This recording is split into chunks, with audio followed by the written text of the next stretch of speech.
Bisita nga po pala kami sa school kung saan ako gumraduate before. Mas muli po tayo nagbalik sa Mariveles National High School, Poblacion. Imbitahan nga po pala kami for Brigada Eskwela program or activities. Hindi nyo po alam, pangalawang taon na rin po namin sa Brigada Eskwela. Nagbibigay po kami ng free services like brow tint, tsaka manicure and pedicure by Melody. Last year kasama namin si Josa, pero this time kaming dalawa naman ni Melody yung magkasama. Kaya naman na nalaman ng mga ibang teachers ko noon na merong pa free kilay or pa free pedicure or manicure, ay agad-agad na rin talaga silang pumunta at nagpagawa na. The time-lapse na nga lang din ako dyan kasi kako malulovat na yung phone ko. Tamang aliwan at kwentuhan lang naman yung ginawa ko sa kanila. May mga iba nga ay nakikilala na nga talaga ako. At syempre medyo nahihiya ako, alam nyo naman very sweet girl lang ako. Nakakatawa nga tsaka nakaka-enjoy talaga gawin yung mga ganitong klase ng services. Alam nyo na kahit sa simpleng bagay, nakakapagpasaya o nakakapagpaligaya tayo ng tao.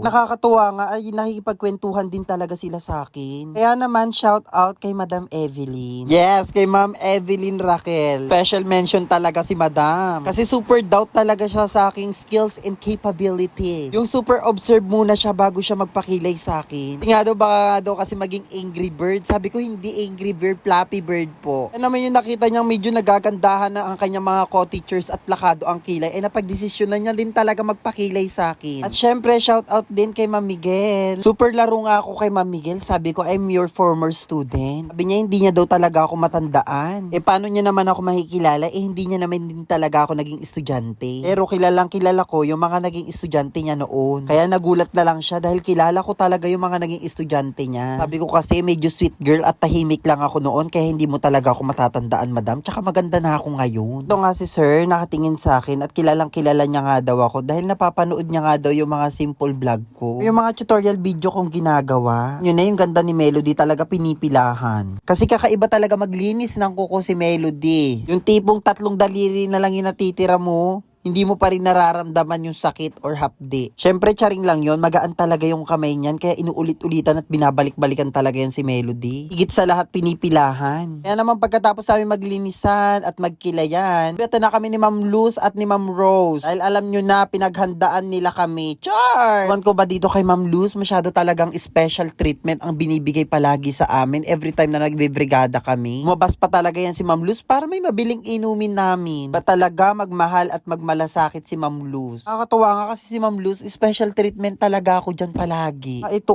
sa mga nagluto ng ulam na to, ay naku, napakasarap talaga. Tignan nyo naman, naubos ko yung kinain ko. Kaya naman after namin kumain dyan, konting pahinga lang kami at pinakilala pa kami ni Ma'am Luz sa inyang mga co-teachers. Na pala sa kabilang area to or sa kabilang campus. So nga habang pinakilala kami, tinanong ko nga sa kanila kung sino kako yung nagluto kasi napakasarap kako ng ulam. Sabi ko nga sa kanila, gusto na namin iuwi yung nagluto. Kasi nga nabusog talaga kami ni Melody. Sabi nga nila, lumipat naman daw kami ng area. Sila naman daw yung pagandahin namin yung kilay. Syempre, naiwan ko pala nakababad to si Ma'am Evelyn. At sobrang tuwang-tuwa nga siya kasi nga sabi niya sa akin, bihira lang daw siya magtiwala sa tao. Sabi ko nga sa kanya, dapat hindi na lang siya nagtiwala sa akin. Yan tuloy palakado yung kilay. Ito din naman si Ma'am Rose. Ay hindi din talaga siya nagpahuli at nagpakilay din talaga siya sa akin. Pat kami sa kabilang area, alam nyo na, pina-air condition na ni Ma'am Luz talaga yung area namin. Yung niya talaga kami mahagard or mainitan. Ito naman, si Ate Nemia ay power massage talaga. At syempre, hindi matatapos ang Brigada Eskwela namin hanggat di ko nakikilayan ang favorite teacher ko sa poblasyon. Kaya tama kayo sa narinig nyo, one of my favorite and remarkable teacher. Halos lahat ng teacher makakalimutan ko pero siya talaga hinding-hindi buong pangalan mga bi. Kaya naman i-mention nyo na kung sino yung teacher na kinikilayan ko na to. Lang naman yung nagbigay sa akin ng napakataas na grade. Nagsilbing inspirasyon ko para mag-aral ako mabuti at magsumikap. Kaya naman kung napapanood mo to, hulaan mo naman kung anong grade yung binigay sa akin ni ma'am. Dahil pag tumama ka, ipipm kita at mag-send ako sa'yo ng cash. Kung kilala nyo si ma'am, mention nyo na rin siya para mapanood niya to. Para malaman ni ma'am na super special talaga siya sa akin. Alam mo, pag nakikita talaga ako ni madam, ay super tuwa na lang din talaga siya. Syempre, hindi magpapatalo to si Ma'am Annabel. Na nga pala si Ma'am Annabel. Si busy pa siya nagluluto. Pauna niya pa nga kami ng carbonara. pagkatapos namin. Kaya Ma'am Annabel, maraming salamat po sa iyong pasabog. Kaya naman shout out din kay Ma'am Recasa, ang punong abala talaga ng Brigada Eskwela. Maraming salamat po sa inyong appreciation post. Diyan talagang nakakataba ng puso at nakaka-flattered. I mean, sobrang nakakatuwa lang din talaga kasi madaming tao na yung nakaka-appreciate sa amin. Siyempre, for the documentation tayo, for the picture-picture. Itong mga picture na to ay nakuha ko lang din naman sa mga documentation ni Ma'am Recasa. Ano naman makita nyo talaga ang behind the scene. Pagpasensyahan nyo na dahil hindi naman din talaga tayo kagandahan. Makita nyo din naman kung paano din kami nag-effort. Siyempre, may pa-zoom picture pa talaga with Ma'am Luz. Siyempre, hindi naman magpapatalo ang aking favorite teacher.